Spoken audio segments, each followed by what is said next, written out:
सतगुरुदेव की जय। सर्वसंगत से प्रार्थना है, सत्संग प्रारंभ हो रहा है। कृपया सत्संग स्थल पर शांतिपूर्वक विराजमान होकर के श्रद्धा से सत्संग सुने। परमेश्वर की प्यारी आत्माओं से पुनर्निवेदन है, सत्संग प्रारंभ हो रहा है। कृपया सत्संग स्थल पर शांतिपूर्वक विराजमान होकर के श्रद्धा से सत्संग सुने। सत सही।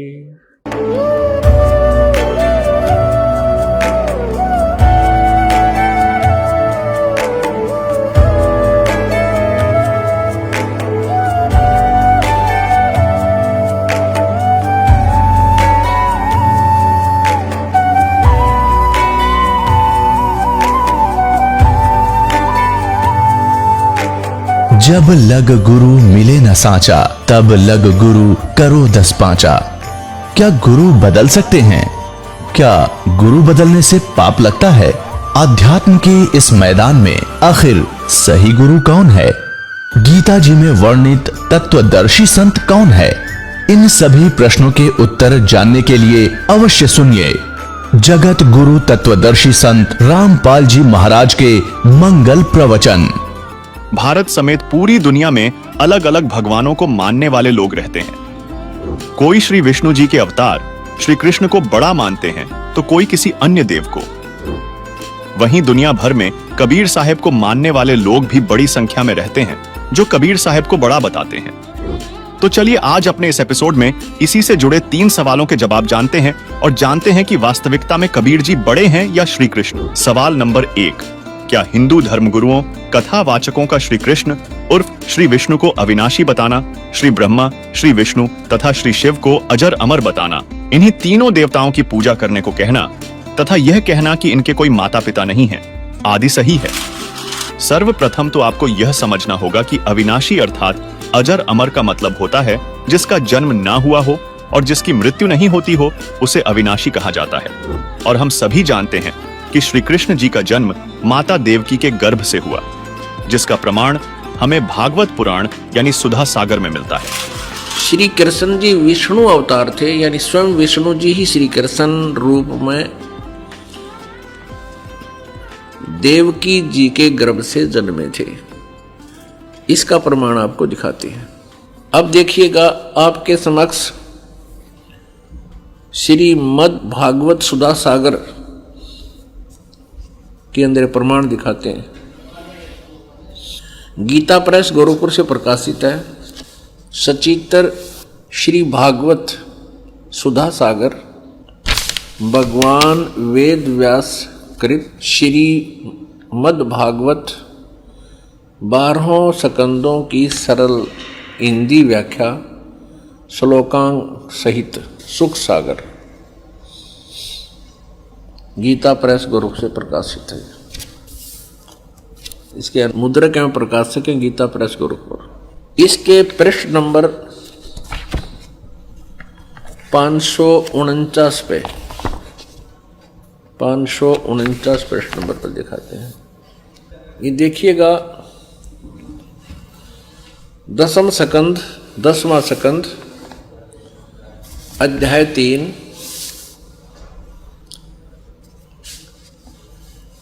सुधा, ये श्री मद भागवत सुधा सागर से। जिस समय भगवान के आविर्भाव का अवसर आया, स्वर्ग में देवताओं की दुदुम्बियां अपने आप बज उठी।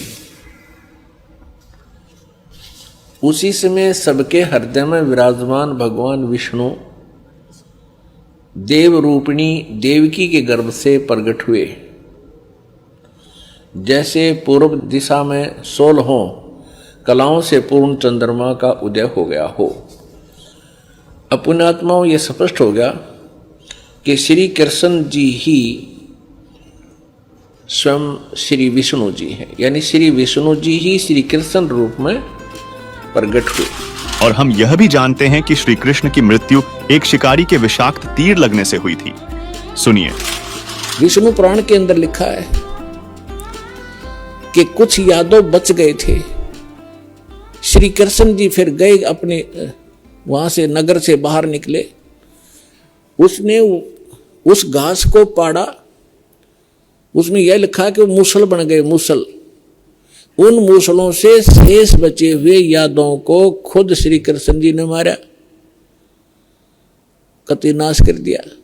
और आप जाकर लेट गया प्रभास क्षेत्र में एक वृक्ष के नीचे।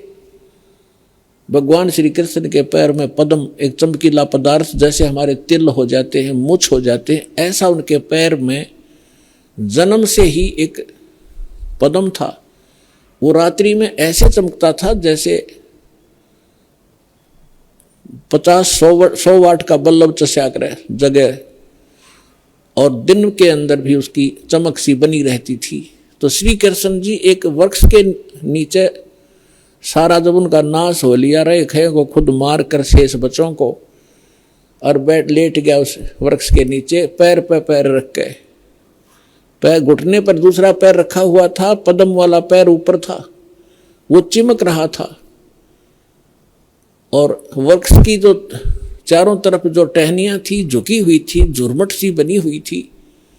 और वो शिकारी जिसने उस कढ़ाई के कड़े का अपना विषाक्त तीर बनवाया था, जहर से बुझा कर तीर बनवा रखा था, उसी तीर को लिए हुए उस दिन, और सुबह से लेकर दोपहर तक वो घूमता रहा जंगल में। कोई शिकार नहीं मिला उसको, शिकार करने गया था। उसने क्या देखा कि वृक्ष की झुरमटें इतनी नीचे तक लटक रही थी, जमीन को छू रही थी। उनकी अंदर से उसने भगवान श्री कृष्ण जी के पैर के पद्म की एक चमक देखी। उसने सोचा कोई मर्ग बैठा है, हिरण, और उसकी आंख चमक रही है। यदि मैं इधर से इधर से जाऊंगा तो ये भाग जाएगा, कोई हिरण मुझे मिला नहीं है, क्यों ना यहीं से इसको मार डालूं। झुरमठों में से निशाना साध के मर्ग की, हिरण की आंख जान के भगवान श्री कृष्ण के पैर पर तीर मार दिया विषाक्त। ज्यों ही तीर लगा, श्री कृष्ण जी कराहने लगे, रे मर गया रे, मर गया रे, मर गया रे। शिकारी ने सोचा किसी मनुष्य का लग गया, भाई ये तो बात बिगड़गी। दौड़ के आगे देखा, क्या देखा कि द्वारकाधीश मुकुट समेत वहां तड़फ रहा है। उस मुकुट आदि से वो पहचान गया कि ये राजा है। तब उसने करबद्ध होकर कहा कि भगवान मुझे गलती होगी, अनजाने में लग गया मेरी, आप तो अंतर्यामी हैं, आप सारी जानते हो, मेरी इच्छा नहीं थी आपको मारने की, मेरी कोई दुश्मनी नहीं थी आपसे, और ऐसे ऐसे मेरे से गलती होगी, मैंने आपके इस चमक को, हिरण की आंख जाना। तब श्री कृष्ण जी ने कहा, क्योंकि काल के हाथ में रिमोट, वह दिव्य दृष्टि दे दी कि भाई ये तेरा और मेरा कोई पिछला अकाउंट था, वो क्लियर हो गया। तेरा और मेरा पिछला हिसाब था, वो क्लियर हो गया, तेरा दोष नहीं। अब वो शिकारी कहने लगा, भगवान आपका और मेरा, आप राजा में रंक, आपका और मेरा क्या हिसाब हो सकता है। तब श्री कृष्ण ने कहा कि मैं श्री राम रूप में आया था राजा दशरथ के घर, और आप थे बाली सुग्रीव के भाई। उस समय मैंने आपको वृक्ष की आड़ लेकर धोखा देकर मारा था, और आपने जब कहा था कि आपने ये बदला देना पड़ेगा, आप युद्ध के नियम से फेल हो गए हो, तब मैंने कहा था कि तेरा बदला दूंगा। आज तेरा मेरा वो अकाउंट क्लियर हो लिया। अब यहां परमात्मा कहते हैं, बदला कहीं ना जात है इस तीन लोक के माही, सतगुरु मिले कबीर से फिर लेन देन कछु नाही। अब क्या बताते हैं कि तीन लोग के इन भगवानों ने भी अपना टिट फॉर टेट पूरा करना पड़ता है। तुम इनसे अपने संस्कार कटवाने के लिए भक्ति कर रहे हो कि हमारा पाप कटे, हमें दुख दूर और सुख दे। ये अपने दुख नहीं दूर कर सके, तुम्हारे कैसे कर देंगे, भगवान कहा करते थे कबीर जी। और समर्थ कबीर साहब की शरण में आने से फिर ये लेन देन समाप्त कर देंगे, आपका कुछ नहीं बचेगा। सब अपनी कलम के पास, समर्थ के पास पावर होती है कि मासा घटे ना तिल बधे, विध ना लिखे जो लेख, और सच्चा सतगुरु मेट कर ऊपर मार दे मेघ। अपने आत्माओं, सूक्ष्म वेद में बताया है, दुर्वासा को पे तहा समझ न आई नीच, 56 करोड़ या 2 कटे वो मची रुद्र की कीच। अब ये भगवानों की तो दे दिया हिसाब किताब आपको, ये भगवान तो इसे थे आपके। अब जिनको आप ऋषि महर्षि मानते थे, दुर्वासा जी को तोप मानते थे कि बड़े महापुरुष हैं, वो तो नीच थे 1 नंबर के। सूक्ष्म वेद के अंदर परमात्मा ने कहा है कि दुर्वासा कोपे तहा, दुर्वासा वहां क्रोधित हुआ। किस बात पे? बच्चों ने मजाक कर दिया कि बिजली गिर गई थी, साधु संत ठीक है बेटा भाग जाओ, खबरदार आगे बकवाद करी है निकम्यो। ऐसी करते संतों के साथ मजाक करते, इतना कह के छोड़ सके था। और शराब दे दिया तुम्हारा नाश होगा। आम व्यक्ति से भी गिरे हुए थे ये लोग, जिनको मैं ऋषि माना करते थे। एक बुजुर्ग आदमी बड़े आदमी से को बालक मजाक भी कर ले, उसको इतना भयंकर शराब दिया करते हैं। पुरात्माओं जैसे किसी के हाथ में बंदूक है, पिस्टल है, और कोई बालक मजाक कर दे और उसका वो गोली मार दे, वो तो एक 1.5 आदमी होगा समर्थ। उसको पता है कि तू कितनी भयंकर वस्तु लिए यार, किसके ऊपर दाग रहा है। वो नीच व्यक्ति होता है, मजाक करने पे भी इतनी भी सहन नहीं कर सकता। तो इस स्थिति के थे वो ऋषि, उनके पास ये हथियार थे वचन के और शराब देने के। तो यहां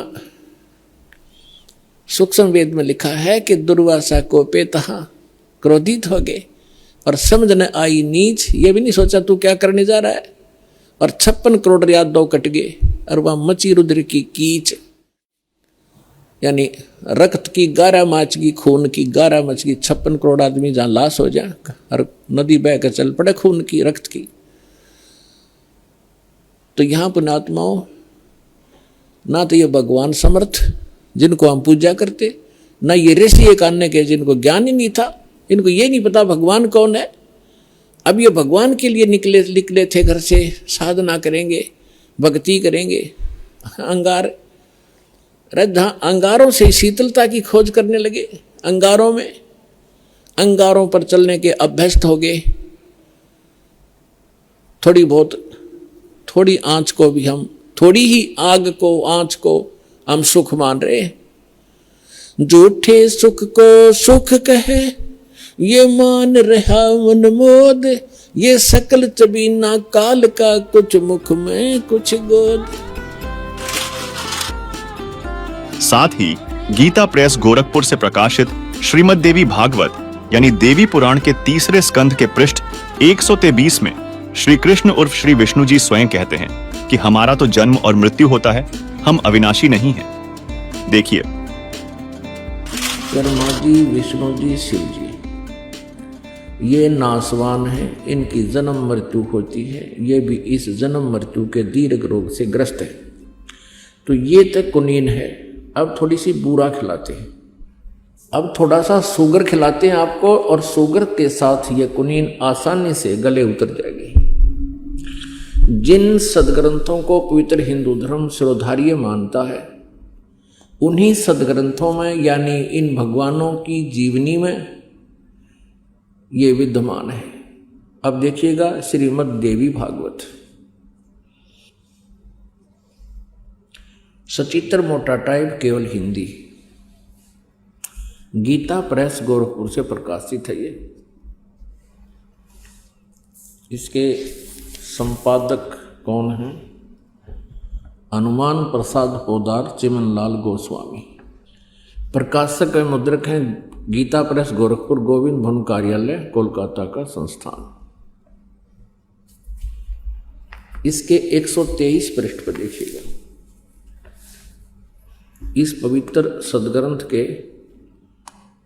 इस उल्लेख से कितना स्पष्ट होगा। 3रा स्कंध श्री देवी भागवत। अब यहां विष्णु जी अपनी माता दुर्गा यानी अष्टंगी की स्तुति करते हुए क्या कह रहे हैं? तुम शुद्ध स्वरूपा हो, ये सारा संसार तुम ही से उद्भासित हो रहा है। मैं ब्रह्मा और शंकर हम सभी तुम्हारी कृपा से विद्यमान हैं। हमारा आविर्भाव और तिरोभाव हुआ करता है। हमारा तो आविर्भाव माने जन्म और तिरोभाव माने मृत्यु हुआ करता है। केवल तुम ही नित्य हो, जगत जननी हो, प्रकृति और सनातनी देवी हो। ये प्रकृति शब्द याद रखना है, दुर्गा को कहते हैं प्रकृति भी। जो श्रीमद् भगवत गीता जी अध्याय नंबर 14 के श्लोक नंबर 3, 4, 5 में ये प्रकृति शब्द वहाँ इस दुर्गा के लिए ही है कि प्रकृति से उत्पन्न तीनों गुण, रजगुण ब्रह्मा, सतगुण विष्णु, तमगुण शिव जी। तो यहाँ स्पष्ट हो गया कि ब्रह्मा, विष्णु और शंकर यानी शिव जी, इनकी जन्म और मृत्यु होती है। भगवान शंकर बोले, देवी यदि महाभाग विष्णु तुम्ही से प्रकट हुए हैं तो उनके बाद उत्पन्न होने वाले ब्रह्मा भी तुम्हारे बालक हुए, यानी से सिद्ध है दुर्गा से इनका जन्म हुआ है। फिर मैं तमोगुणी लीला करने वाला शंकर क्या तुम्हारी संतान नहीं हुआ? अर्थात मुझे भी उत्पन्न करने वाली तुम ही हो शिवे। संपूर्ण संसार की सृष्टि करने में तुम बड़ी चतुर हो। इस संसार की सृष्टि, स्थिति और संहार में तुम्हारे गुण सदा समर्थ है। उन्हीं तीनों गुणों से उत्पन्न हम यानी ब्रह्मा, विष्णु एवं शंकर नियमानुसार कार्य में तत्पर रहते हैं। तीनों गुणों रजगुण, सतगुण, तमगुण। रजगुण ब्रह्मा जी, सतगुण विष्णु जी, तमगुण शंकर जी, ये भी सिद्ध हो गया। हमारे पवित्र सदग्रंथ जो इनकी जीवनी है भगवानों की, उस जीवनी में स्पष्ट है कि ये नाशवान है, ये स्वयं स्वीकार करते हैं हमारा जन्म मृत्यु होता है, हम अविनाशी नहीं हैं। जिससे निम्न बातें सिद्ध होती हैं। पहली, श्री कृष्ण उर्फ श्री विष्णु, श्री ब्रह्मा तथा श्री शिव जी अजर अमर अविनाशी नहीं हैं, बल्कि इनका जन्म मृत्यु होता है, यानी ये नाशवान है। दूसरी, ये तीनों देवता केवल नियमानुसार कार्य ही कर सकते हैं, किसी के प्रारब्ध में परिवर्तन नहीं कर सकते। तीसरी, श्री ब्रह्मा, श्री विष्णु तथा श्री शिव की माता दुर्गा है। चलिए इनके पिता के विषय में जानते हैं। अब इनका पिता कौन है, क्योंकि माता वाला कंसेप्ट तो क्लियर हो गया। अब इनका पिता कौन है? ब्रह्मा, विष्णु और शिव का ये काल रूपी ब्रह्म है। इसके लिए भी आपको थोड़ा सा कंसेप्ट क्लियर करते हैं। अब देखिएगा श्री शिव पुराण, गीता प्रेस गोरखपुर से प्रकाशित है। श्री संक्षिप्त श्री शिव पुराण, सचित्र मोटा टाइप, केवल हिंदी। संपादक हनुमान प्रसाद पोदार और प्रकाशक में मुद्रक हैं गीता प्रेस गोरखपुर, गोविंद भवन कार्यालय, कोलकाता का संस्थान। इसके 98वें पृष्ठ से हम पढ़ेंगे। ये रुद्र संहिता संक्षिप्त शिवपुराण 98 पृष्ठ, 98वें पृष्ठ पे, यहां देखिएगा नीचे। अपने पुत्र नारद की यह बात सुनकर लोक पितामह ब्रह्मा वहां इस प्रकार बोले। ये अध्याय 5 समाप्त हुआ रुद्र संहिता का। 6ठे अध्याय में ब्रह्मा जी ने कहा, ब्रह्मन देव शिरोमणे, तुम सदा समस्त जगत के उपकार में ही लगे रहते हो। तुमने लोगों के हित की कामना से बहुत उत्तम बात पूछी है। जिस समय समस्त चराचर जगत नष्ट हो गया था, सर्वत्र केवल अंधकार ही अंधकार था, बस उस समय तत्सद ब्रह्म, उस समय तत्सद ब्रह्म, इस श्रुति में जो सत सुना जाता है एकमात्र वही शेष था। ये आपने 99 पृष्ठ पर पढ़ा। अब 100 पृष्ठ पर देखते हैं। ये 100 पृष्ठ पे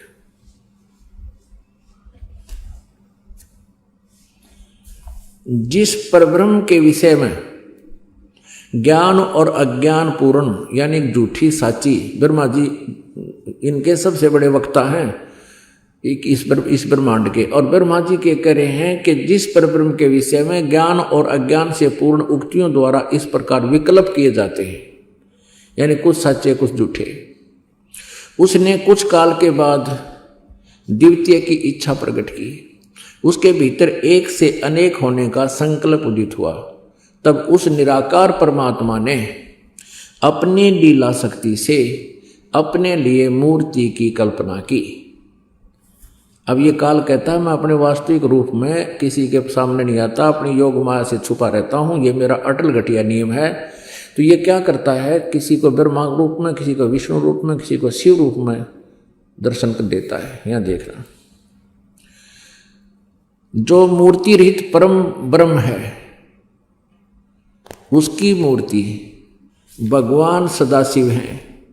अर्वाचीन और प्राचीन विद्वान उन्हीं को ईश्वर कहते हैं।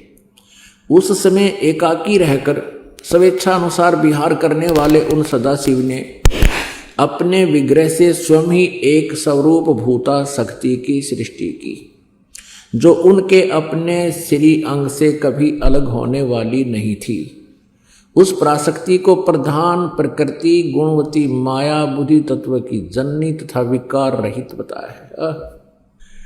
अब ये काल के शरीर से निकली थी दुर्गा, उसकी महिमा ये कबीर परमेश्वर से सुनी हुई ब्रह्मा जी बोल रहे हैं, कुछ सच्ची कुछ झूठी, कुछ आप मिलावट करके। फिर भी यथार्थ ज्ञान से हम इसको शुद्ध कर लेंगे कबीर परमेश्वर की वाणी से। वह शक्ति अंबिका कही गई है, उसी को प्रकृति, दुर्गा को प्रकृति भी कहते हैं, ये याद रखना।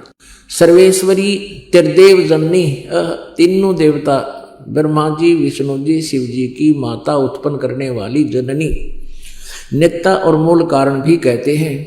सदाशिव द्वारा प्रकट की गई उस शक्ति के 8 भुजाएं, ये क्लियर हो गया। ये अष्टंगी, ये दुर्गा है, और ब्रह्मा विष्णु महेश तीनों देवताओं की जननी है। आगे देखो, नाना प्रकार के आभूषण उसके श्री अंग की शोभा बढ़ाते हैं। वह देवी नाना प्रकार की गतियों से संपन्न है और अनेक प्रकार के अस्त्र शस्त्र धारण करती है। इति सिद्धम के काल के शरीर से ये दुर्गा निकली।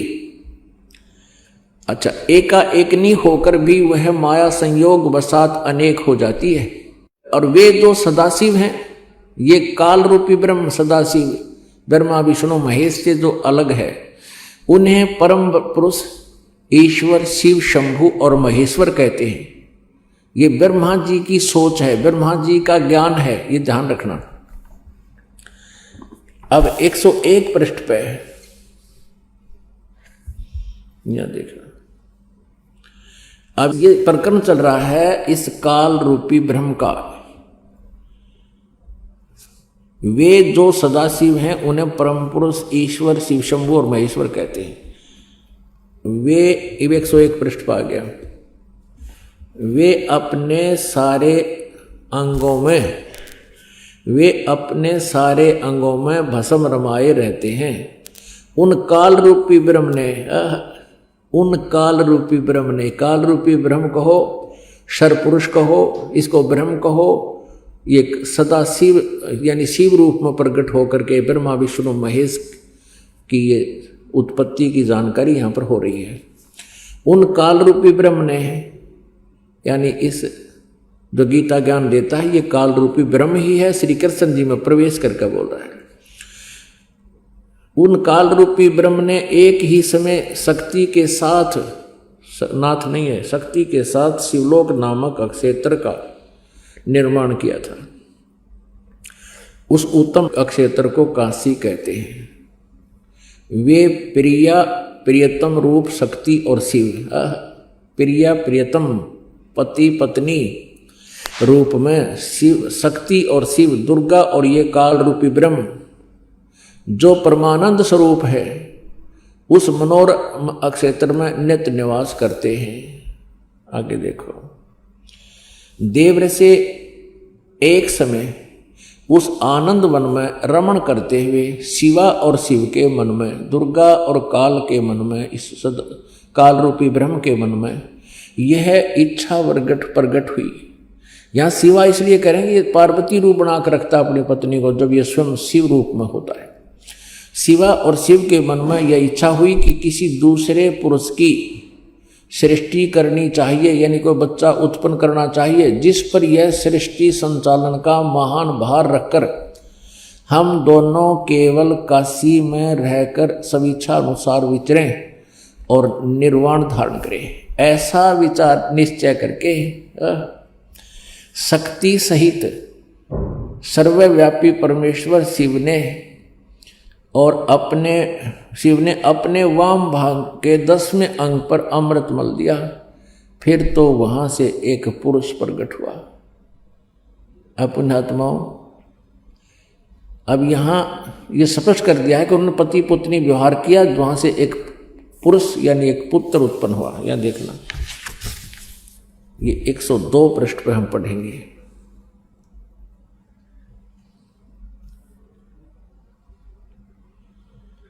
शिव ने कहा, वत्स, वो उत्पन्न हुए पुत्र को ये काल कहता है, सदा शिव भी कहो, इसको काल रूपी ब्रह्म को, क्योंकि ये शिव रूप में वहां प्रकट है, खड़ा है। वत्स, व्यापक होने के कारण तुम्हारा विष्णु नाम विख्यात हुआ। ये स्पष्ट हो गया कि विष्णु जी के माता पिता दुर्गा और ये काल रूपी ब्रह्म हैं। और इसी प्रकार यहां देखो, ब्रह्मा जी कहते हैं, ये अध्याय नंबर 6 समाप्त हुआ रुद्र संहिता का। 7वें में ब्रह्मा जी अपनी उत्पत्ति बता रहे। ब्रह्मा जी कहते हैं, देव से तत्पश्चात कल्याणकारी परमेश्वर शाम सदाशिव ने पूर्ववत प्रयत्न करके, यानी जैसे विष्णु को उत्पन्न किया, दोनों ने मिलकर अपने दाहिने अंग से उत्पन्न किया यादव। अपने आत्माओं, ये स्पष्ट हो गया कि श्री ब्रह्मा जी श्री विष्णु जी के माता पिता ये सदाशिव रूपी यानी काल रूपी ब्रह्म, इसको सदाशिव कहो, और शिवा कहो चाहे दुर्गा कहो, प्रकृति कहो। ये दुर्गा इनकी माता है और ये काल इनका पिता है। अब यहां अनुवाद करता थोड़ी सी गड़बड़ कर गया हिंदी में। संस्कृत में बिल्कुल सही लिखा है कि अब शिव जी से शिव जी की उत्पत्ति कैसे बताऊं, जची नहीं उसके दिल में, इसलिए उन अनुवाद ही गलत कर दिया। और परमात्मा कहते हैं, चोर चुरावे तूंबड़ी, वो गड्ढे पानी में, वो गड्ढे हुआ ऊपर आवे न, सच्चाई छेनी ना। इन्होंने सच्चाई को छुपाने की भरसक कोशिश की, लेकिन फिर भी ये सच्चाई को मिटा नहीं सके। आप जी को ये पढ़ने को मिला कि श्री ब्रह्मा जी श्री विष्णु जी के माता पिता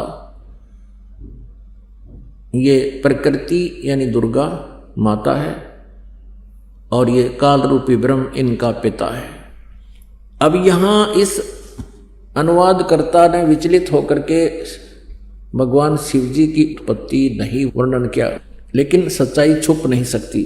अब देखिएगा 9वें अध्याय में 110 पृष्ठ पर इन तीनों से अलग है वो जो इनका पिता है। देखिएगा, संक्षिप्त शिव पुराण 110 पृष्ठ पे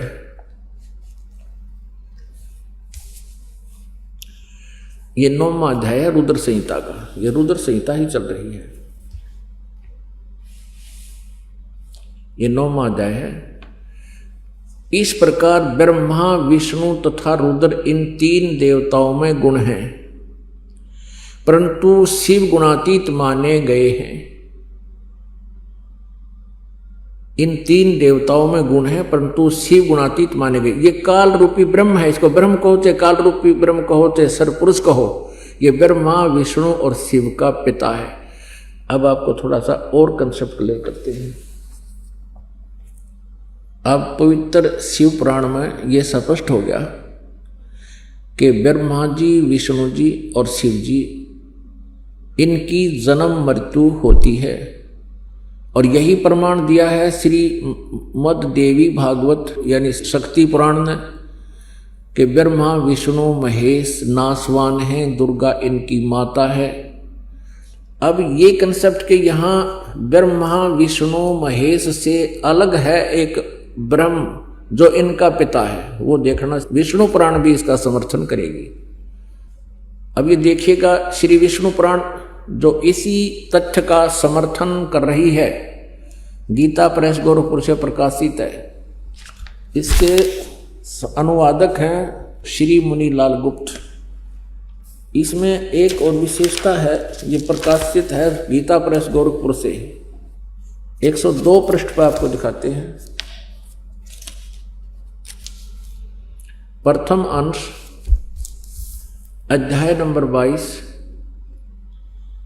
और इसके 102 पृष्ठ पे ये देखिएगा। और 58 नंबर श्लोक में, ये संस्कृत भी इसमें साथ है। ब्रह्मा विष्णु शिव ब्रह्म प्रधाना ब्रह्म सत्य है। उससे नीचे देवता, उससे नीचे दक्षा। ये यहां देखना, इसकी हिंदी यहां पर है। हे ब्रह्मन, ब्रह्मा विष्णु और शिव ब्रह्म की प्रधान शक्तियां हैं। स्पष्ट हो गया? ये ब्रह्मा विष्णु और शिव से अलग है, ये ब्रह्म काल रूपी ब्रह्म। अब इतना ही कंसेप्ट हमने यहां क्लियर करना था। अब पुण्यात्मा, एक शब्द, एक सेंटेंस, एक वाक्य दास ने कहा था कि श्री ब्रह्मा जी, श्री विष्णु जी, श्री शिव जी, इनकी भी जन्म मृत्यु होती है, इनको भी ये दीर्घ रोग लगा हुआ है।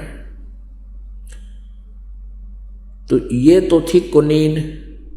अब इतनी सी कुनीन को गले उतारने के लिए ये ढेर सारी शुगर खुआनी पड़ी, क्योंकि शुगर तो आप खा ही रहे हो, इन सदग्रंथों को तो आप पढ़ ही रहे थे और इनको मान भी रहे हो, ये अच्छी हैं, सत्य हैं। तो इस प्रकार ये कुनीन अंदर जाके आपके इस अज्ञान का भी नाश करेगी, यानी ये तत्व ज्ञान है। जिससे यह स्पष्ट होता है कि हिंदू धर्म गुरुओं कथावाचकों को अपने शास्त्रों का ज्ञान नहीं है और इनके द्वारा श्री कृष्ण उर्फ श्री विष्णु को अविनाशी बताना, श्री ब्रह्मा, श्री विष्णु तथा श्री शिव को अजर अमर बताना गलत है। सवाल नंबर 2, परमात्मा को अजन्मा, अजर अमर कहते हैं। उपरोक्त प्रमाणों यह तो सिद्ध हुआ कि श्री ब्रह्मा, श्री विष्णु तथा श्री शंकर तीनों नाशवान हैं। फिर अविनाशी परमात्मा कौन है तथा परमात्मा एक है या अनेक? हम किस समर्थ परमात्मा की भक्ति करें? जिस तरह हम प्रधानमंत्री, मंत्री, मुख्यमंत्री, कलेक्टर, तहसीलदार आदि सभी को साहब कहते हैं, क्योंकि ये अपने अपने स्तर के साहब हैं, जबकि वास्तव में देश का सर्वोच्च साहब तो राष्ट्रपति ही होता है। इसी तरह ब्रह्मा, विष्णु, शिव, दुर्गा, काल ब्रह्म समेत 33 करोड़ देवता भी अपने अपने स्तर के साहब यानी भगवान हैं। लेकिन वास्तव में जिसे हम परमात्मा कह सकते हैं, वह तो एक ही अविनाशी भगवान है, और उस समर्थ भगवान का नाम है कबीरदेव अर्थात कबीर साहिब, जिसका प्रमाण वेदों में भी दिया गया है। देखिए उस परमात्मा के विषय में वेदों में क्या कहा गया है। यह है ऋग्वेद मंडल नंबर 9 और 10 इकट्ठा ही अनुवाद है। और ये अनुवाद भी पुण्यात्माओं, एक और कमाल की बात है, इस पवित्र ऋग्वेद के अनुवाद करता भी वही व्यक्ति हैं जो भगवान को निराकार मानते हैं, और अपने हाथ से परमात्मा ने इनकी कर कमल से लिखवा दिया। दाता ने आपके लिए रहम कराया और स्पष्ट करवा दिया। ये आर्य समाज महर्षि दयानंद सरस्वती द्वारा आर्य समाज की स्थापना हुई, और महर्षि दयानंद के ही चेलों ने और महर्षि दयानंद ने वेदों का अनुवाद कर रखा। और महर्षि दयानंद और उसके अनुयायी परमात्मा को निराकार मानते हैं, वो किसी अवतार को भी नहीं मानते, और अपने कर कमलों से लिखा हुआ है वो परमात्मा के राजा के समान देखने जोगा है, ऊपर के लोक में रहता है। जबकि इन आर्य समाज और महर्षि दयानंद का विधान है कि परमात्मा एक देशीय नहीं है, और वो वेदों को सत्य मानते हैं, वेदों में जो लिखा वो फाइनल है। तो ये दास अनुवाद करता इनका, वो तो करना ही है और कर भी रखा दास ने। लेकिन किससे का नहीं जच्चा हो, आपको तो चलो यकीन हो जाता है, क्योंकि आप तो परमात्मा के बच्चे हो, इतने प्रमाण देखकर मानोगे कि ये दास जो बोल रहा है सारी सच्ची है। लेकिन आम व्यक्ति को आप नहीं जचा सकते थे। वो ये कहते कि वेदों का अनुवाद अपने अपने हिसाब से सब ने कर रखा है, इसका सही किसी ने भी पता नहीं। अब यह भी गुंजाइश ना छोड़ी कि उन्हीं के कर कमलों से लिखा हुआ है और हम उसको मानते परमात्मा साकार, वेदों में अनुवाद उन्हीं का किया हुआ है और सच्चाई है। तो परमात्मा ने उनकी बुद्धि पर पत्थर डाल दिए उस समय जब ये 5-4 श्लोक अनुवाद किए ना, बाकी दड़ंगा कर रखे। इन्होंने पूरे वेदों का अनुवाद ठीक से किया ही नहीं। ये आपके लिए मेहर की दाता ने, नहीं तो कहा आपके गुरुजी ने संस्कृत आती नहीं, वो कहे कि वेदों का अनुवाद करेगा, बेकार रहा तुम्हें। अब इन इंजीनियरा पे करवा दिया अनुवाद इसका, इन शास्त्रीय पे। प्रकाशक है सार्वदेशिक आर्य प्रतिनिधि सभा, महर्षि दानंद भवन, रामलीला मैदान, नई दिल्ली। ये इनके फोन और फैक्स नंबर है। मुद्रक है Prince offset printers, 1510 Pataudi house, Daryaganj, नई दिल्ली। ये देखिएगा ऋग्वेद मंडल नंबर 9 और सूक्त 86, इसका मंत्र नंबर 26। यज्ञ करने वाले यजमानों के लिए परमात्मा, अर्थात यज्ञ माने धार्मिक अनुष्ठान यानी भक्ति साधना करने वाले यजमान माने भक्त, भक्तों के लिए परमात्मा सब रास्तों को सुगम करता हुआ और उनके विघ्नों को मर्दन करता है, नाश करता है उनके संकटों का, उनको पवित्र करता हुआ और अपने रूप को सरल करता हुआ वह कांति में परमात्मा। इन्होंने यहाँ कबीर का अर्थ सर्वज्ञ कर दिया, ये लिखना था वो कबीर देव। अब ये कंसेप्ट क्लियर करना पड़ेगा यहाँ पर, क्योंकि परमात्मा कहते हैं 9 मन सूत उलझिया, इन्होंने 9 मन सूत उलझा रखा है। और ऋषि रहे झकमार, 9 मन सूत उलझिया ऋषि रहे झकमार, और सतगुरु ऐसा सुलझा देगा उलझे ना दूजी बार। अब देखना ये यजुर्वेद है, इन महर्षि दानंद द्वारा इसका अनुवाद है। और ये कहाँ से प्रकाशित है? प्रकाशक सार्वदेशिक कार्य प्रतिनिधि सभा 2/5 महर्षि दानंद भवन, रामलीला मैदान, नई दिल्ली। और महर्षि दानंद द्वारा इसका अनुवाद है। मुद्रक है Prince offset printers, 1510 Pataudi house, नई दिल्ली, दरियागंज, नई दिल्ली। अब इसके 36वें अध्याय का प्रथम मंत्र है। ये 60 अध्याय यानी 36वां अध्याय यजुर्वेद भाषा भाष्य, ये 36वां अध्याय है। ये प्रथम मंत्र है। रचम वाचम परपदे मनो यजु परपदे, ये यजु शब्द है। ये यजु शब्द है, 1-2 अपसर्ग लगा रखे हैं इसके, इसका यहाँ अनुवाद है। इसी में महर्षि दानंद ने किया है। यजु माने यजुर्वेद, बिल्कुल सही है, क्योंकि यजुर्वेद की महिमा लिखी जा रही थी, बोली जा रही है, तो यजु लिखा है। यजु का अर्थ अंडरस्टूड है कि यजुर्वेद के बारे में जानकारी है। तो जहां पर इन्होंने कवि कर दिया, कबीर का अर्थ कवि कर दिया, तो उसका अर्थ है कबीर देव। वो लिखना पड़ेगा जहां प्रसंग बस परमात्मा की जहां महिमा चल रही होगी तो लिखना पड़ेगा कबीर का अर्थ कबीर देव। और जहां काव्यकार की महिमा में वहां कवि शब्द प्रयोग है तो वहां काव्यकार लिखना पड़ेगा। सर्वज्ञ का तो इसमें मतलब है नहीं लिखने का, कोई कवि सर्वज्ञ हुआ ही नहीं है। अब ये अंडरस्टूड होगा।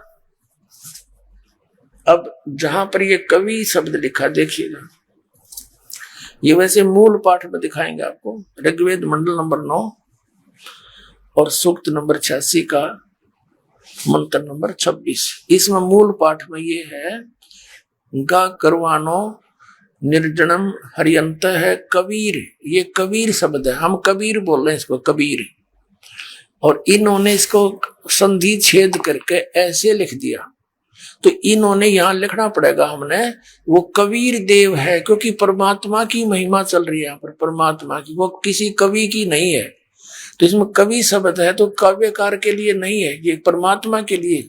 उसका नाम है कबीर देव, हम उसको कबीर बोले हैं। बै जैसे हम वेदों को वेद कहते हैं अपने लोकल लैंग्वेज में, तो ऐसे ही कबीर को कबीर कहने लग गया। देव माने परमात्मा, हम साहब कह देते कबीर साहब, तो ये यहाँ उस कबीर साहब उस काशी वाले धानक के लिए ही वेद प्रमाण कर रहे हैं। और परमात्मा ने 600 वर्ष पहले कहा था, धर्मदास वेद मेरा भेद है, मैं ना मिलूं वेदन के माही, और जौन वेद से मैं मिलूं वो वेद जानते नहीं। क्योंकि वेदों में महिमा तो कबीर परमेश्वर की है, लेकिन वे ऑफ वर्शिप, पूजा का मार्ग जो है, भक्ति का मार्ग केवल इस ब्रह्म तक का है। ओम नाम का जाप है, 500 यज्ञ है, नथिंग एल्स। तो उसके लिए ऑप्शन छोड़ रखा है यजुर्वेद अध्याय नंबर 40 के श्लोक नंबर 10 से लेकर 13 में, कि परमात्मा ने कोई तो नु के जन्म लेकर आवे है, कोई नु को जन्म लेता ही नहीं, वो तो निराकार है। इसकी जानकारी भी तत्वदर्शी संत बताओ, जो उनसे सुनो वो बताएंगे। ऐसे गीता जी अध्याय नंबर 4 के श्लोक 34 में गीता ज्ञान दाता भी ब्रह्म है, ये कहता है उस तत्वदर्शी संत के पास जाकर उस परमात्म तत्व को, परमात्मा के उस तत्व ज्ञान को समझो, मैं नहीं जानता। तो यहाँ अब आप फिर आइए इसके ऊपर। ऋग्वेद मंडल नंबर 9 सूक्त 86 का मंत्र 1 हम पढ़ रहे हैं। अब हम यहाँ आगे कि अपने रूप को सरल करता हुआ वह कांति में परमात्मा कबीर देव लिखना पड़ेगा। यहाँ कबीर देव यानी कबीर साहब विद्युत के समान क्रीड़ा करता हुआ वर्णीय पुरुष को प्राप्त होता है। वर्णीय माने यानी श्रेष्ठ, अच्छी आत्मा को मिलता है। उसका उद्देश्य वो कहाँ रहता है? ऋग्वेद मंडल नंबर 9 सूक्त 86 का मंत्र 27 में है। वो प्रकाश पुंज परमात्मा, जो परमात्मा ध्युलोक के तीसरे पृष्ठ पर विराजमान है, वहां रहता है तीसरे पृष्ठ पर। अब जैसे पवित्र बाइबल ने यही बताया कि 6 दिन में सृष्टि रच का 7वें दिन तख्त पर जा बैठा, यही प्रमाण कुरान शरीफ ने दिया। तो यही पवित्र वेद बता रहे हैं, आगे दिखाते वह परमात्मा ध्युलोक के तीसरे पृष्ठ पर, यानी सतलोक की भी 3 डिवीजन है। जैसे दिल्ली हमारा राजधानी है, लेकिन एक बाह्य दिल्ली है, एक फिर अन्य सराउंडिंग बाजार वगैरह है, फिर एक राजधानी है। ऐसे उस तीसरे स्थान पर परमात्मा की राजधानी है, बाकी उसकी सृष्टि वहां पर अलग से। अब हम देखते हैं, आपको वो परमात्मा वहां बैठा ही स्पष्ट हो गया, तीसरे धाम पर, तीसरे पृष्ठ पर विराजमान। अब देखना ऋग्वेद मंडल नंबर 9 सूक्त 82 और मंत्र नंबर 1 में, जो सर्व उत्पादक प्रभु यानी सबकी उत्पत्ति करने वाला परमात्मा, प्रकाश रूप, सद्गुणों की वृष्टि करने वाला, पापों का नाश करने वाला, हरण करने वाला, वह राजा के समान। अब देखो 269 पर पढ़ रहे हैं हम, आगे 270 पर चलेंगे। 270 पर आ गया। राजा के समान दर्शनीय है, देखण जोगा है, साकार है, मनुष्य सदृश्य है, और वह पृथ्वी आदि लोक लोकांतरों के चारों ओर शब्दमान हो रहा है। वह वर्णीय पुरुष को, जो दृढ़ भक्त है, उसको पवित्र करता हुआ प्राप्त होता है। जिस प्रकार विद्युत स्नेह वाले स्थानों को आधार बनाकर प्राप्त होता है। अब यहां देखो नीचे किस उद्देश्य से आता है। ऋग्वेद मंडल नंबर 9 सूक्त 82 का मंत्र 2 हम पढ़ रहे हैं। पहला पढ़ लिया, हे परमात्मन, उपदेश करने की इच्छा से आप, यानी तत्व ज्ञान प्रदान करने की इच्छा से आप, सच्चा ज्ञान देने के लिए, सच्चिदानंद घन ब्रह्म का सुख संवेद देने के लिए आप महापुरुषों को प्राप्त होते हो, अच्छी आत्माओं को मिलते हो, और आप अत्यंत गतिशील पदार्थ के समान बड़ी तीव्र गति से हमारे आध्यात्मिक यज्ञ को प्राप्त होते हैं। आप देखा, आप कबीर देव हैं। बोलो सतगुरुदेव की जय हो।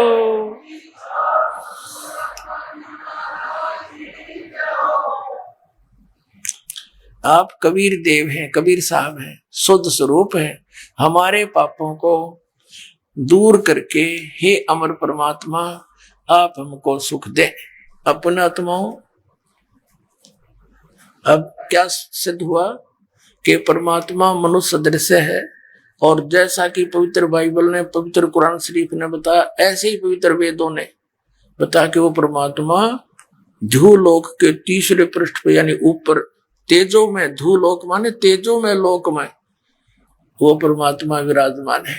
और मनुष्य दृश्य है, राजा के समान दर्शनीय है, वहां से चलकर आता है, अच्छी आत्माओं को मिलता है।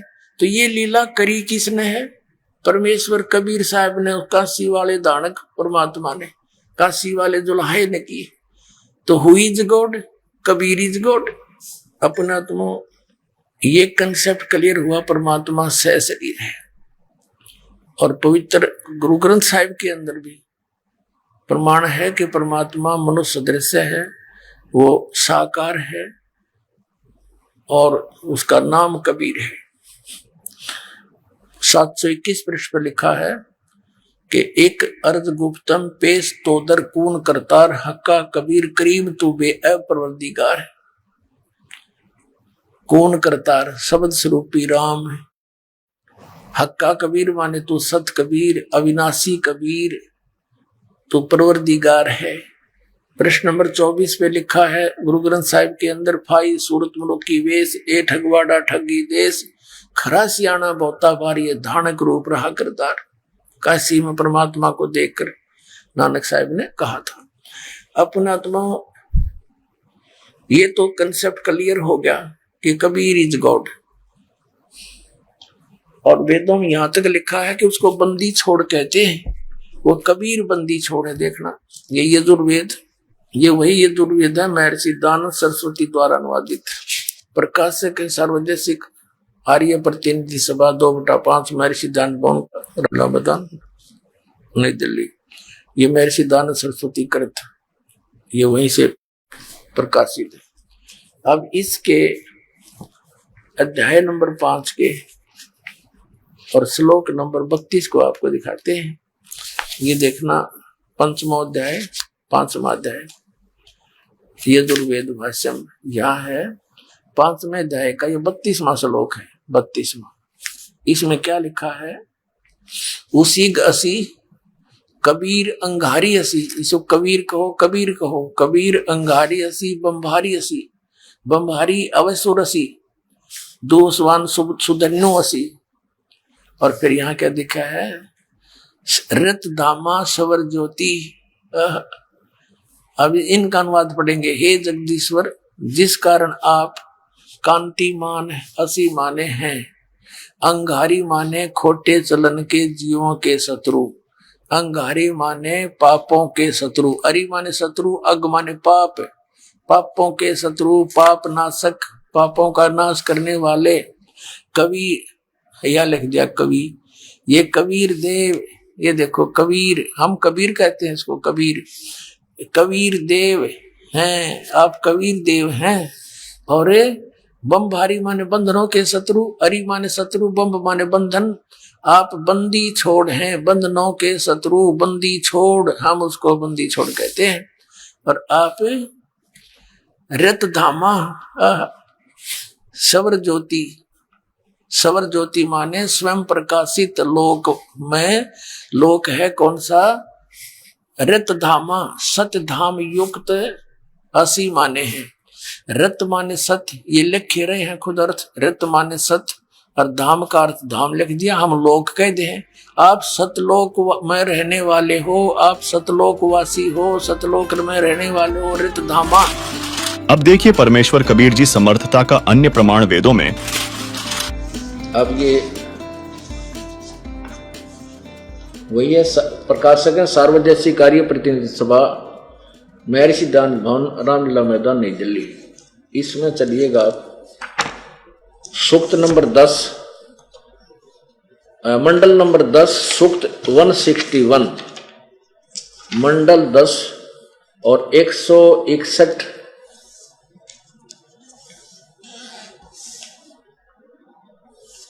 सूक्त का मंत्र नंबर 2। ये देखिएगा, ऋग्वेद मंडल नंबर 10 सूक्त 161 और यहां लिखा है इसका अनुवाद। यदि रोगी नष्ट जीवन शक्ति वाला हो गया है, यदि यदि अथवा सीमा से परे चला गया है, यदि मृत्यु के समीप पहुंच गया ही है, तो भी उस रोगी को वैद को छोड़ दिया। अब ये वेद कोई दवाइयां की किताब को ना, ये भगवान के विषय में जानकारी है। ये जो है आयुर्वेद की नहीं है, ये आयुर्वेद नहीं है, ये ऋग्वेद है, भगवान के विषय में जानकारी। आयुर्वेद में जड़ी बूटियां की लिखी है, लेकिन इसमें तो भगवान की ही महिमा गाई गई है। भगवान ऐसा कर सकता है, भगवान ऐसा कर सकता है। इन्होंने ऊट पटांग करके महर्षि दानंद वाली सोच के भगवान रोग राग नहीं काट सकता। दानंद ने यह छुरी ठोक रखी इनके अंदर, भगवान कुछ नहीं कर सकता। जब भगवान ऐसा अपंग है कि गाड़ांगे उस भगवान नाम कौन तलाश करेगा उसकी, जब कुछ करे नहीं सकता। तो इन्होंने इसलिए यहां लिख दिया मैं वैद। अब पढ़ने वाले ने सोचना कि वैद के बारे में लिख रखा, वैद तो रो काटे दे भाई, ठीक है, हाँ ऐसे ही है। अब और दिखाऊंगा, प्रमाण दूंगा आपको। और भी महापुरुषों ने जो महर्षि दानंद के ही अनुयायी है, उन्होंने ठीक अनुवाद किया है। ये एकादा जो घना जिसके घने वेद वाक्य थे ना, उन्होंने किसी ने टोक टाक दिया होगा, भाई लिख रखा है भगवान वेद का, भगवान रोग काटे, तो उन्होंने फिर चेंज कर दी इसमें। पहले शुरुआत में ठीक किया होगा, छापा होगा। अब देखो, उस रोगी को मैं वैद कष्टप्रद, ये वैद नहीं है, उसको मैं यानी भगवान कष्टप्रद रोग के पंजे से छुड़ा लाता हूं और 100 शरद ऋतुओं तक यानी 100 वर्ष, 100 शरद ऋतु माने 100 वर्ष तक जीने के लिए इसको बलयुक्त करता हूं। ये तड़ंगा कर रखा इनने, और इन्हीं के द्वारा, इन्होंने बाद में चेंज किया वैद, सिर्फ वैद शब्द गलत लिखा है। अब देखो, इन्हीं के द्वारा महर्षि दानंद जी के अन्य अनुवादकर्ताओं ने कैसे किया है। देखो, ये एक बड़ा साइज में लिपिबद्ध किया है, यानी छपाया से बुक का साइज बड़ा बना रखा है, बाकी अनुवाद उसी का है। ये कहां से छपा है और देखिएगा।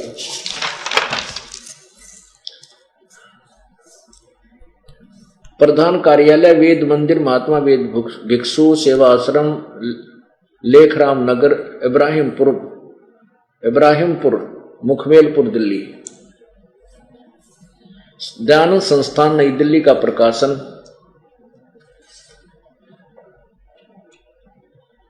ये नई दिल्ली से प्रकाशित है। ये देखिए नीचे इसकी भूमिका में लिखा है, महात्मा वेद भिक्षु भारतेंद्र नाथ दयानंद संस्थान करोल बाग नई दिल्ली से। प्रकाशक है पंडिता राकेश रानी। अब इसके उसी मंडल को देखते हैं, सूक्त नंबर 10 मंडल नंबर 161। ये देखिएगा, ऋग्वेद मंडल नंबर 10 सूक्त 161 और ये मंत्र नंबर 2, ये 2।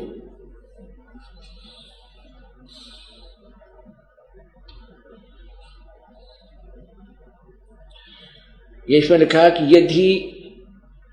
यदि किसी रोगी का जीवन शक्ति समाप्त हो, यदि वह सीमा से भी परे हो गया है, यदि वह मृत्यु के सन्निकट चला गया है, तो भी उसे मैं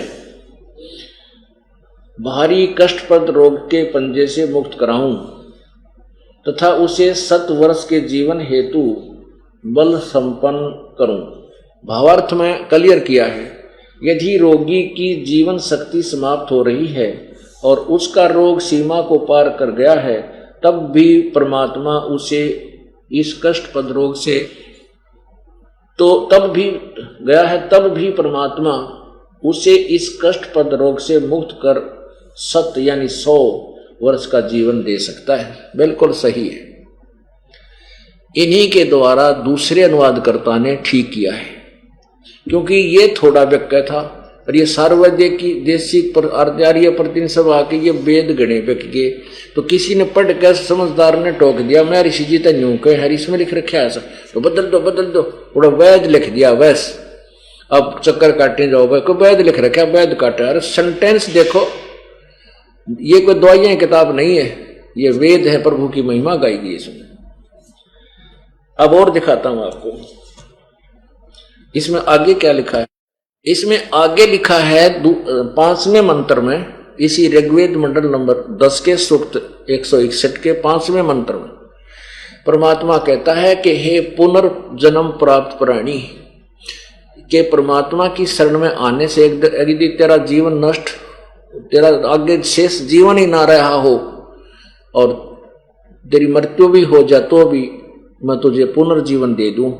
हे पुनर्जीवन प्राप्त प्राणी, आगे देखो एक जीवन तो प्राप्त हो गया, फिर आंख, नाक, अंग, हाथ, पैर सब ये भी तो चाहिएंगे। यदि आगे तेरे संस्कारवश आंख भी नष्ट होनी हो या कित टांग कटनी हो, कुछ और भी हानि होनी हो, तो मैं तुझे तेरे सर्व अंगों की रक्षा करूंगा। हे पुनर्प्राप्त प्राणी, तो मेरी शरण में समर्पण हो और जैसे भी मेरा संत तुझे विधिवत साधना बताए सत साधना कर, और फिर मैं तुझे मिलूं, प्राप्त भी होऊंगा और तेरे सभी अंगों की मैं रक्षा आजीवन करूंगा। आंख भी जानी हो तो भी तेरी आंख ठीक कर दूंगा। ये देखना ऋग्वेद मंडल नंबर 9,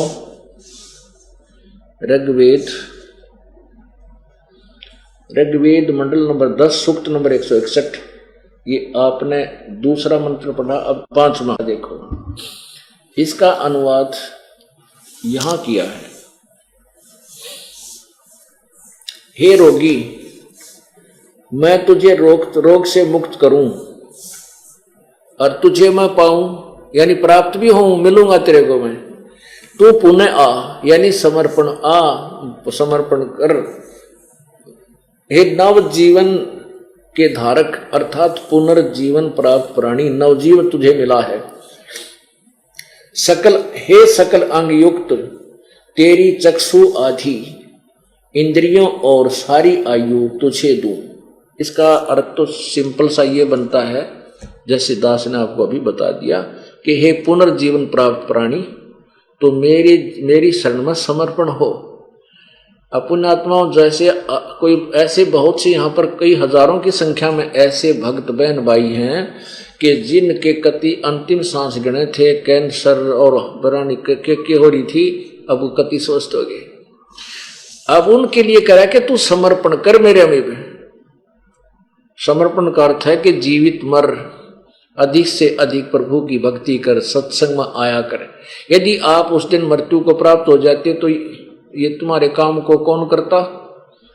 परमात्मा आज तुम्हारे साथ हैं। मोक्ष प्राप्ति के लिए आपने अधिक से अधिक सत्संग अटेंड करना चाहिए। इसका यही उद्देश्य है कि हे पुनर्जीवन प्राप्त प्राणी, तो मेरे शरण में आ, यानी समर्पण भाव से लग, और फिर तो मैं तुझे आगे तेरे और भी जो कुछ दुखाने हैं उनको भी दूर करूंगा। आगे देखो,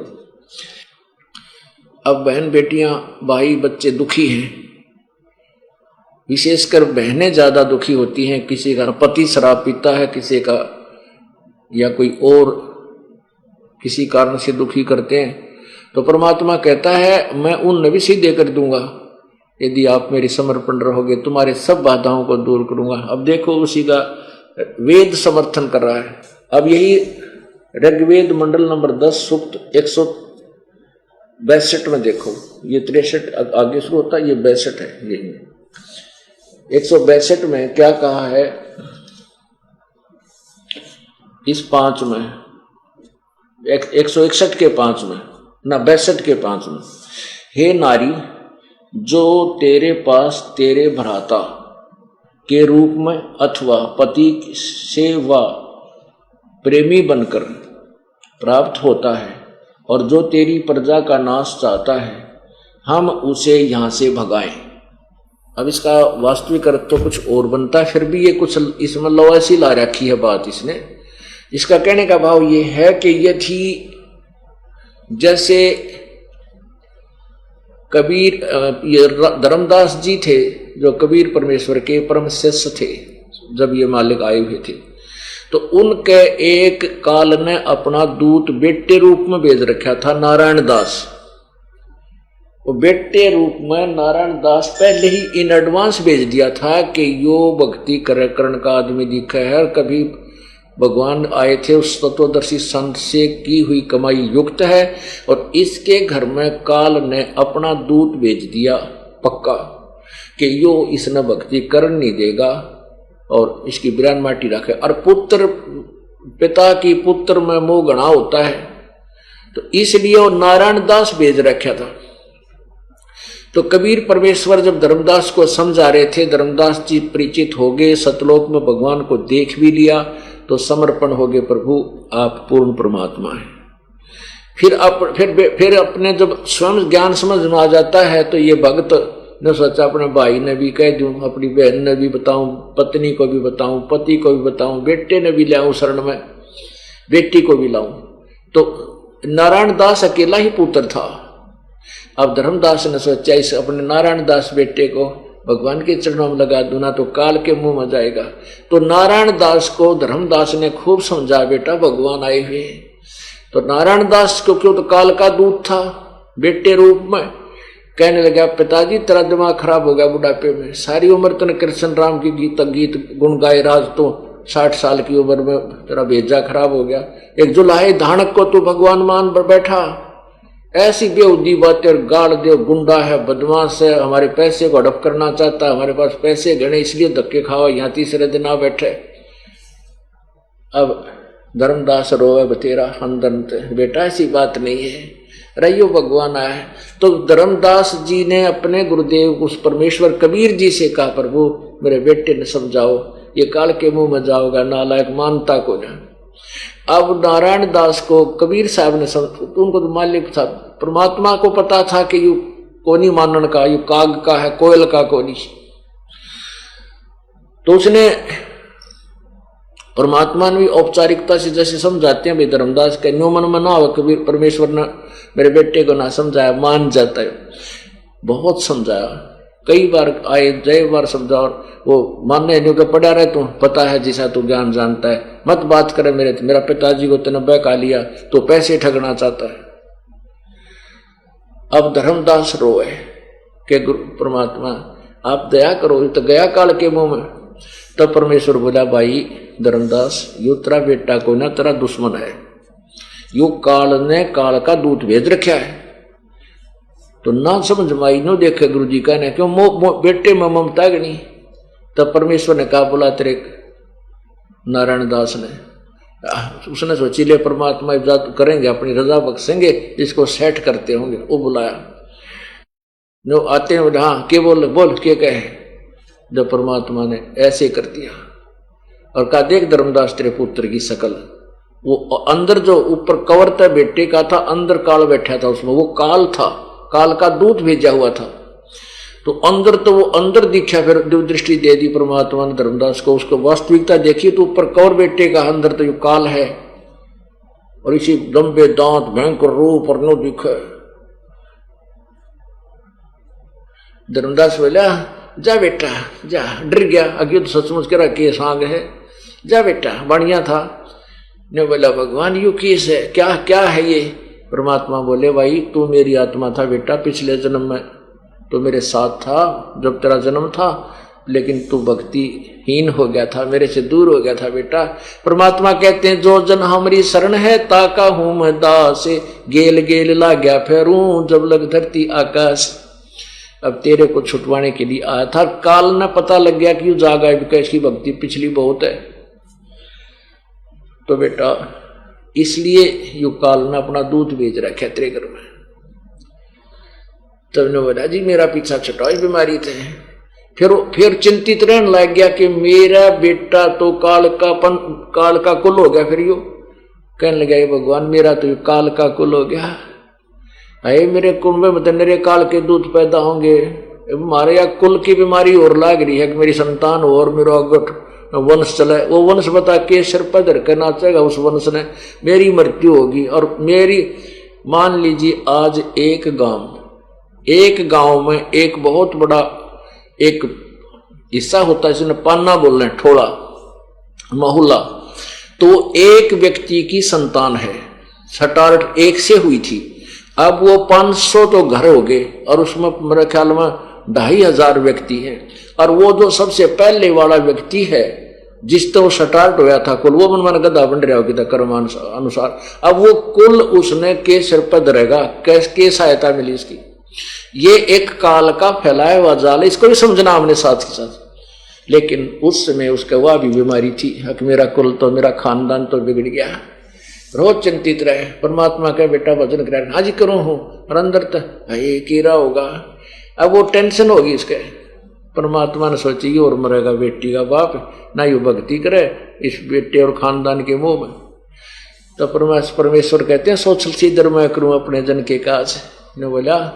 परमात्मा बोले अच्छा भाई धर्मदास, मैं आशीर्वाद देता हूं कि तेरे एक पुत्र होगा जो भक्ति युक्त होगा, अच्छी आत्मा का होगा और अपना पंथ स्वीकार करेगा। हे गुरु जी क्यों कर होगा, 60 साल का हो गया और आपकी भक्तनी कभी बालक होने बंद हो गए, मासिक धर्म भी नहीं होता, क्यों कर मानू। परमात्मा ने सोचे तो कति गया काम, तर भक्ति करे नहीं, यो भी फंस गया। तो परमेश्वर ने अपनी शक्ति से एक बालक आसमान से आया और उसके आंगन में खेलन लग गया, लेटा हुआ, पैर जैसे पंजे मुंह में, गुट्ठे मुंह में दिया करे। ने बोला देख युवा होगा, तेरी पत्नी का 10वां महीने पैदा होगा, इसका नाम तू चूड़ामणि रखना। जब थोड़ा सा दिल डटा लाला जी का, एक सचमुच है, कहा सचमुच है। फिर बिना जच्चा भी हो करेगा, 60 साल की उम्र, फिर पत्नी बच्चे उत्पन्न करने योग्य रही नहीं। मालिक क्या नहीं कर सकता, सतगुरु जो चाहे सो कर ही, 14 कोट दूत जम रही, ऊट भूत जब त्रासने वाले चित्रगुप्त के कागज पाड़े। अब उसके संस्कार में काल ने तो एक पुत्र लिख रखा था, परमात्मा ने एक पुत्र भी दे दिया। 10वें महीने लड़का पैदा हुआ, सुंदर लड़का, अच्छा शील स्वभाव का, और उससे धर्मदास का फिर कुल चला और आशीर्वाद दे दिया कि चिंता ना करे, तेरे 42 वंश तक, 42 पीढ़ी तेरा वंश चलेगा, फिर नहीं रहेगा 42। तो इस प्रकार तो यहां वही कहा है कि तेरे आगे चल के भी इसमें काफी निर्णय दिया हुआ है कि यदि तेरा को भाई, पति, पुत्र, अब जैसे एक प्रेमी बनकर, ये शत्रु भी होते हैं, बहुत से शत्रु होकर के कोई पिछले जन्म का लेन देन करते हैं।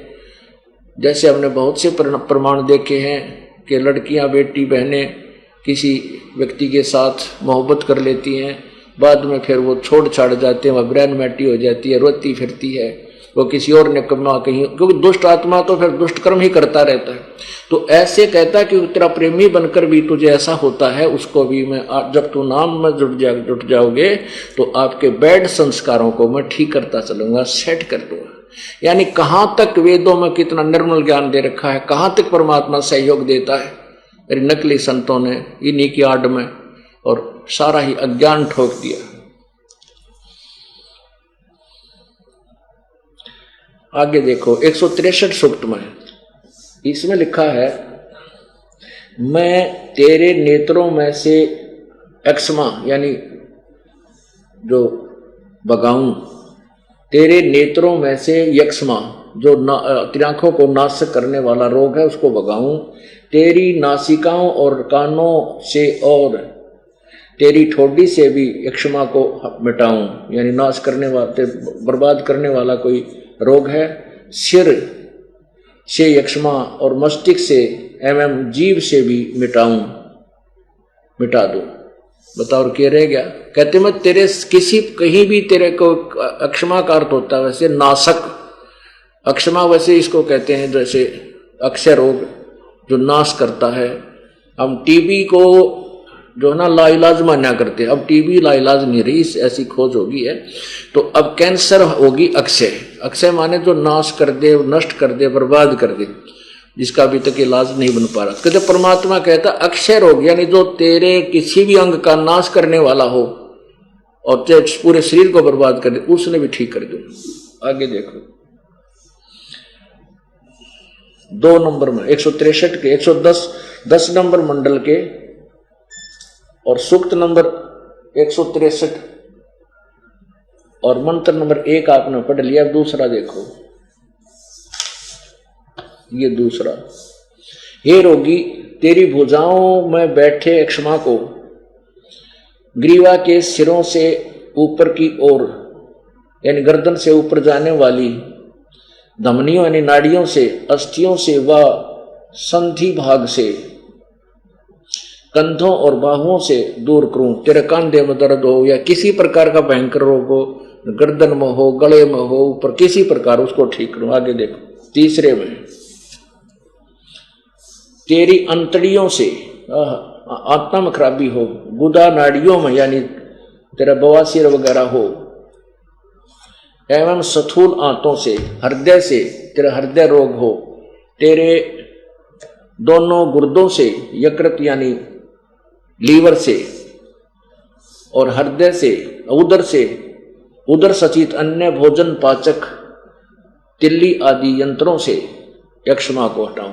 आगे बहुत कुछ लिख रखा, कति एक एक अंग के ऊपर कहते मैं भगवान सब कुछ कर सकता हूं। और पुण्यात्मा इन नाड़िया नहीं उल्टा पाठ पढ़ा रहे, भगवान कुछ नहीं कर सकता, भगवान रोकट क्या करे, हाँ वो कहाँ उड़ जाओ रोकट क्या कर दे। अरे ये भगवान की महिमा में सारा कुछ लिख रखा है कि वो के कर दे। कौन? कबीर देव, वो कबीर प्रभु।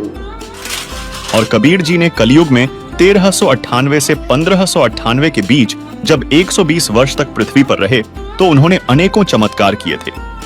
मृत्यु को प्राप्त कमाल और कब्र से निकलवाकर कमाली को जीवित किया था, जिसके साक्ष्य आज भी कबीर सागर नामक ग्रंथ में मौजूद हैं, जिससे यह सिद्ध होता है कि समर्थ परमात्मा कबीर जी हैं और इन्हीं की भक्ति करने के लिए वेद कहते हैं।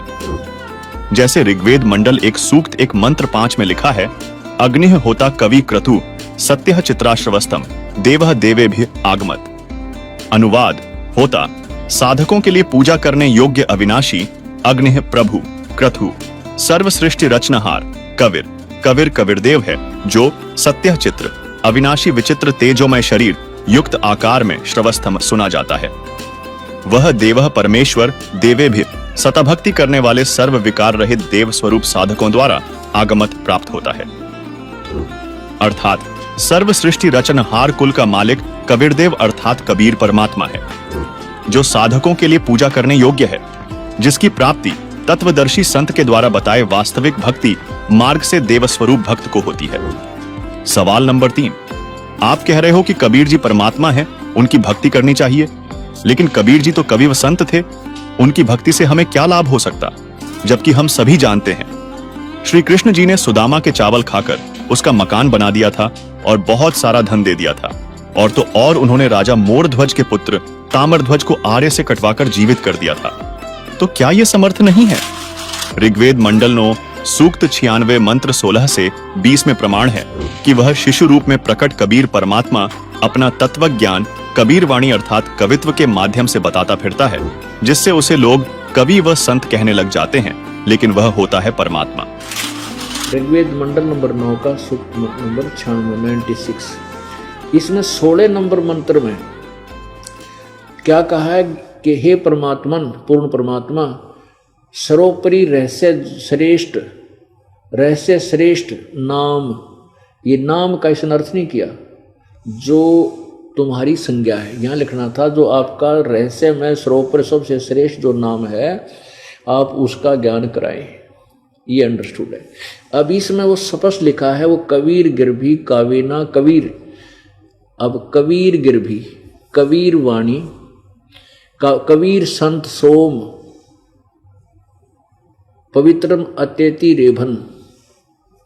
अब यहाँ शिशु रूप को इन्होंने क्या अर्थ कर दिया? उस परमात्मा को यहाँ लिखना था जो शिशु रूप में प्रकट होता है परमात्मा, उस जो सदा प्रकट है यानी जो सदा ही रहता है, जो अत्यंत उसको कमनीय है, उसको उपासक लोग बुद्धि विषय करते हैं, उसकी स्तुति द्वारा उसके गुणों का वर्णन करते हैं। विद्वान लोग उस गतिशील परमात्मा का गुणों के गुणों द्वारा वर्णन करते हैं, और कवि लोग वाणी द्वारा कबीर गिरभी, यहाँ लिखना था ये कबीर गिरभी, कबीर गिरभी माने वाणी और कबीर माने कबीर, कबीर वाणी लिख देना था, वो कबीर वाणी द्वारा काव्य न कविताओं से यानी लोकोक्तियों के माध्यम से स्तुति करते हैं। वो परमात्मा स्वयं ही आता है और वो सोम, वो अमर पुरुष, वह पवित्र परमात्मा कारणवस्था आदि गरजता हुआ अतिक्रमण करता है,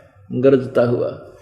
अब इन्होंने तो अज्ञान करने का पूरा ठेका ले रखा था, ज्ञान था ही नहीं, थोड़े बहुत अनुवाद कहीं ठीक कहीं गलत कर कराकर अपना यो दुनिया में पेश कर दिया। और ना जाने कितने लोग इनको वेदों को खरीद खरीद के घर पर धर रहे हैं और किसी ने पता नहीं इसमें लिखा क्या है।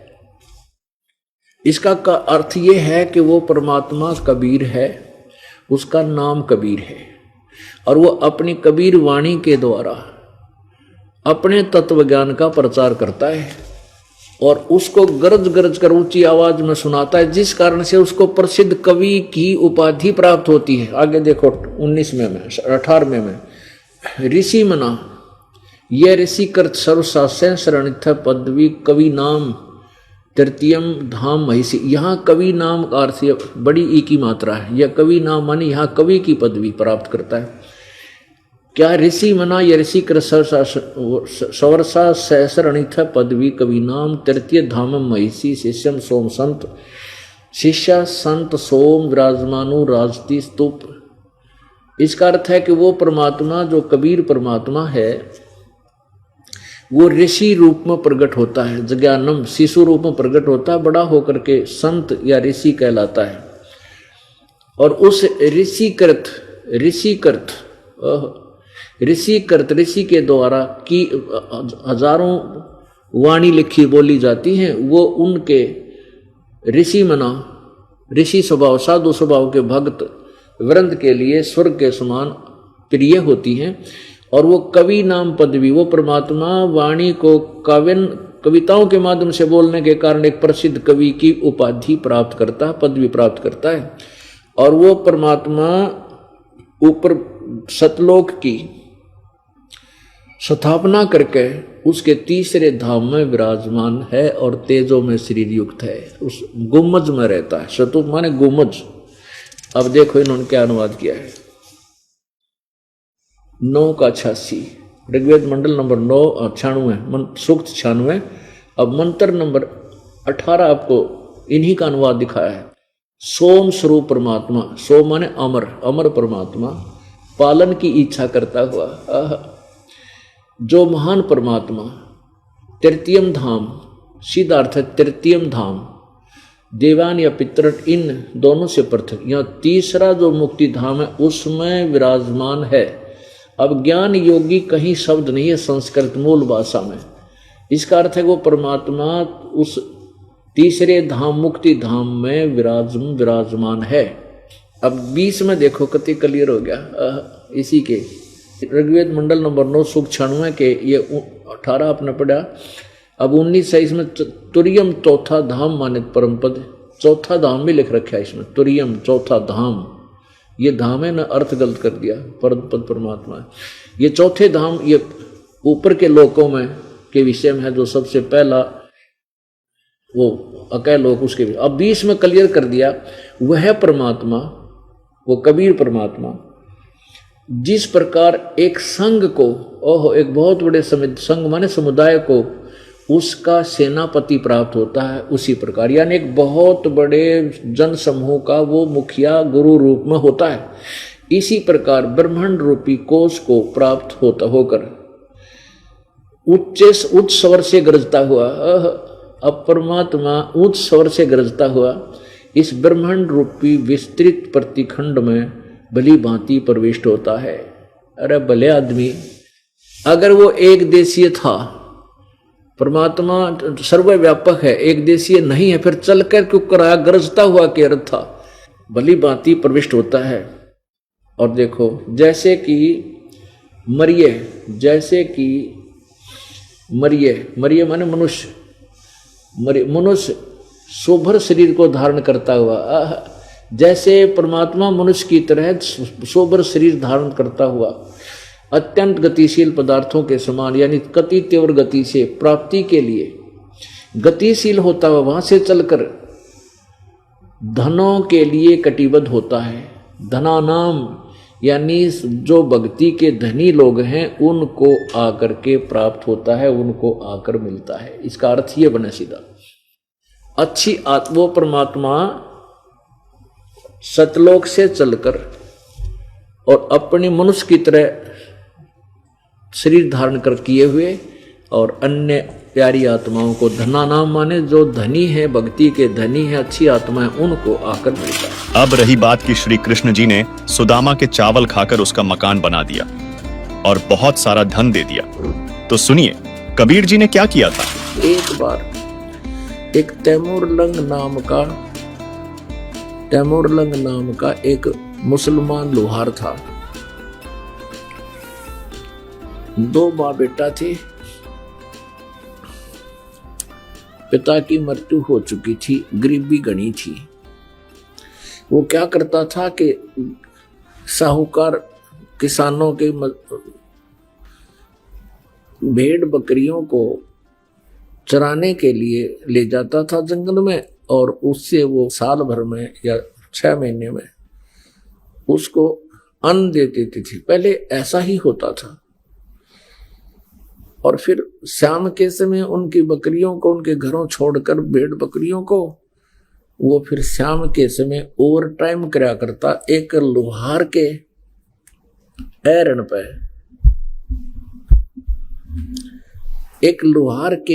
पे ऐसे घण मारन की ओवर टाइम सेवा कराया करता। वो भी उसको कुछ मेहनताना पार्ट टाइम दे दिया करता। और उसकी माता जो थी बहुत साध्वी थी, धार्मिक थी। कोई भी अतिथि आ जाता था द्वार पे तो उसको खाना खाए बगैर नहीं जाने देती थी, करबद्ध हो जाती थी, भोजन पाओ। और बहुत ही अच्छी नेक बहन थी। एक दिन क्या हुआ कि तैमूरलंग जंगल में भेड़ बकरियां चरा रहा था।